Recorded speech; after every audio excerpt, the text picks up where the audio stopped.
It's Monday, which means it's time for another Hobonichi Week's spread. Now, I always start my week by reflecting on the previous week. I use my Hobonichi specifically for my TikTok planning and my sticker snail mail club.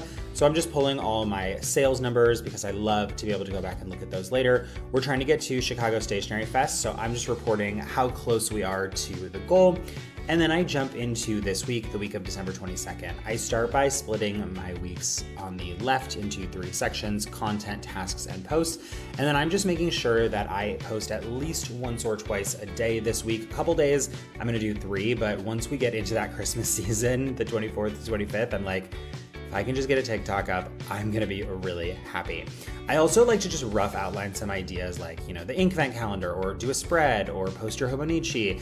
And that just kind of helps me stay lined up with what needs to get done, but not be so stiff with content that I can't enjoy the creation process. On the right-hand side, I like to do my goal tracking. So one of my favorite ways to goal track is to create little thermometers.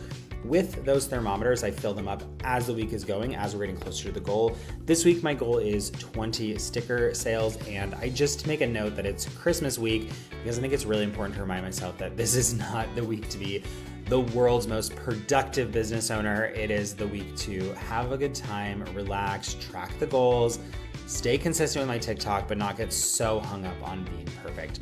And then I go back through when I'm finished and I add little flourishes, little pops of color. I like to use my zebra midliners, mild liners, and then, just little notes about which Tombow markers I'm using. We've already had a sale this week, which is so cool. So I'm filling that in the thermometers to start. And then, that's the spread for the week. I'll use it to track my sales. Remember to enjoy Christmas, and honestly, just enjoy the week.